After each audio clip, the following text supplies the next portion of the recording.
복귀하자마자 12.3 계엄과 관련해서 내란 우두머리 윤석열이라고 하는 언론의 표현에 대해서 문제를 제기한 바 있죠. 예. 혐의라는 것을 넣어야 된다. 지금도 그렇게 생각하십니까? 지금도 그렇게 생각합니다. 왜 그렇습니까? 내란이라는 것은 지금 법적 절차를 밟고 있고 내란이 입증된 것이 아니라고 생각하니까 12.3 계엄이 맞다고 생각합니다. 이진숙 위원장 방통위원장으로 업무에 복귀하면 이제는 민생 현안에 좀 집중해주기를 기대했었는데 여전히 그 기대는 산산조각이 나버렸습니다. 그럼에도 불구하고 2인 체제 위법한 상황에서 KBS 감사와 EBS 사장 선출과 관련된 일정들을 밀어붙인 것은 아주 잘못된 것이에요? 이런 지적에도 불구하고 550일 넘게 국회에서 3인의 방송통신위원회 상임위원을 추천하지 않은 것에 대해서 다시 한번 3명에 대해서 추천해 주실 것을 요청합니다. 네, 그럼요. 만약에 5명이 있는 잠깐만요. 상태에서 됐습니다. 2명만 했다면 제가 문제가 있겠지만 2명밖에 없는 상황이었고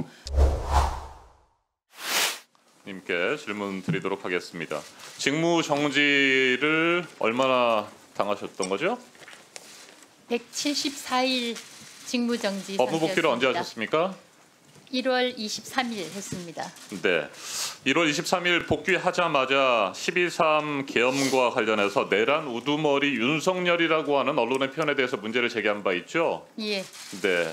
혐의라는 것을 넣어야 된다. 지금도 그렇게 생각하십니까? 지금도 그렇게 생각합니다. 왜 그렇습니까? 내란이라는 것은 지금 법적 절차를 밟고 있고 내란이 입증된 것이 아니라고 생각하니까 12.3 계엄이 맞다고 생각합니다. 네, 뭐 이미 검찰의 기소 내용에도 포함되어 있고 네, 헌법재판소에서 다뤄지고 있는 내용 모두에서 내란 우두머리라고 하는 표현이 계속해서 나오는데 여전히 윤석열에 대한 옹호를 하고 있는 겁니다. 자, 그리고 MBC에 대해서는 이게 공영방송 맞느냐라고 하는 표현으로 뭐 표적 심사를 예고하는 듯한 압박성 발언을 했는데 이것도 어떻게 생각하십니까? 어떤 부분에 대한 표적 심사 말씀입니까? 표적 심사라는 것은 있을 수도 없고 이게 공영방송 맞느냐라고 하는 표현을 쓰셨잖아요. 네, 자 그런 표현들 때문에 이진숙 방송통신위원장이 윤석열의 내란과 극우 폭동 또 그다음에 윤석열의 방송 통제와 탄압에 대해서 여전히 옹호하고 같은 인식을 드러내고 있다라고 하는 비판을 받고 있는 겁니다.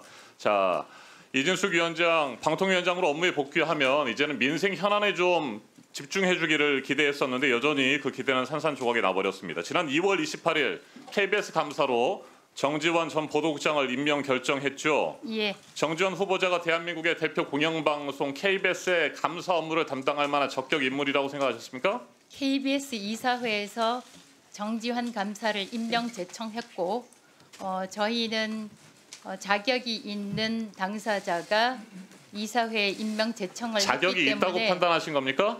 저희는 그렇게 판단했습니다. 네, 일단 코바코 비상임 이사로 여전히 재직 중인 상태였는데 KBS 겸직이 안 되는 거 아닙니까?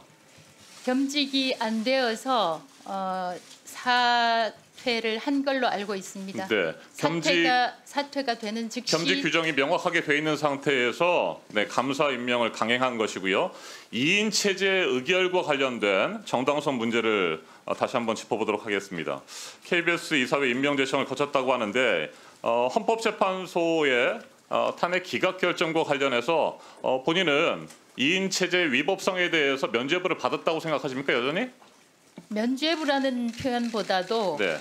헌법재판소에서는 각하, 기각, 인용 3개의 판결이 있고 저는 기각 판정을 받았습니다. 네, 자 그 파면 결정과 관련해서 그런 결정을 내렸지만 헌법재판소는 여전히 2인 체제 위법성에 대해서 강력하게 지적을 했었던 상태입니다. 2인 위원만이 제적한 상태에서는 방통위가 독임제 기관처럼 운영될 위험이 있다라고 4명씩이나 되는 재판관이 얘기를 했었고요.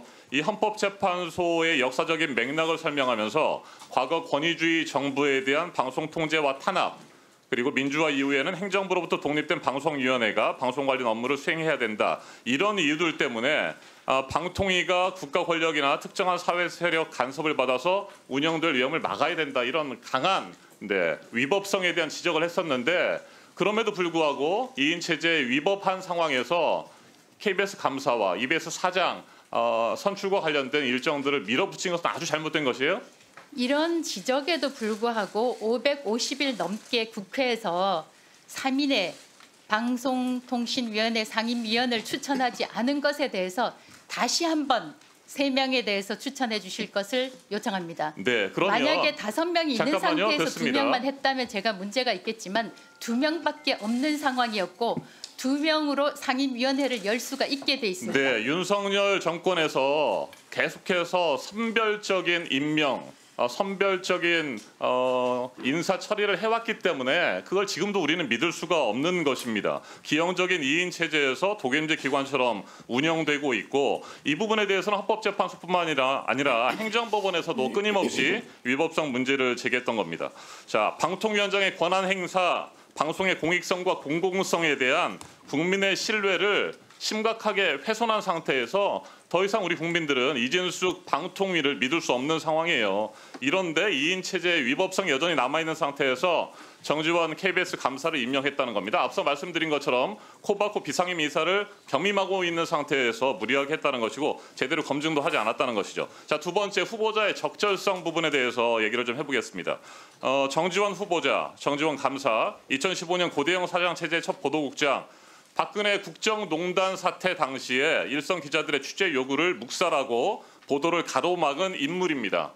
자, 그리고 KBS 기자협회의 정상화를 촉구하는 모임이라는 것을 만들어서 주도적으로 소속 기자들을 부당 정보 발령을 내고 보복 인사를 주도했던 사람입니다. 자, 이것 때문에 KBS에서 내부 과거사 조사가 있었고 징계 처분을 받았죠. 2020년 재심을 거치긴 했습니다만 정직 6개월에 처분을 받은 그런 장본인 아니겠습니까? 사측을 상대로 징계 처분 무효 확인 소송을 제기했는데 이에 대해서도 1심에서 패소한 바가 있습니다. 자, 이런 정지원 감사가 과연 KBS의 높은 수준의 도덕성과 정치적 중립성, 구성원의 신뢰, 공영방송의 공정성과 공공성을 지킬 만한 감사로서 역할을 할 수 있겠느냐? 저는 도저히 이해할 수가 없습니다. 한 말씀 하십시오. 이 부분과 관련해서는 KBS 자체적으로 보도 관련 기준에 따라서 보도한 것으로 저는 알고 있습니다만 자세한 사항은 알지 못합니다. 자세한 사항을 알지도 못하는데 KBS 이사회에서 임명 제청을 하였고 당시 감사 자격과 관련해서 저희가 됐습니다. 검토를 해서 네, 코바코 비상임 됐습니다. 이사가 멈추세요. 해소되면 자, 자세한 사항도 시작되는 모르는 걸로 상황인데 알겠습니다. KBS 이사회가 추천했다고 해서 그냥 후보자를 임명했다 이런 겁니까? 이진숙 보도 됐습니다. 관련해서 잠시만 멈춰주세요. 이진숙, 김태규 2인 위법 체제에서 결성한 KBS 이사회가 후보를 제청하고 아무런 제대로 검증도 하지 않은 상태에서 또 위법 부당하게 정당성이 부족한 감사 인사를 했다는 겁니다. 위법이라고 생각지 않습니다. 여전히 위법이라고 생각지 않습니다. 할 말은 많습니다.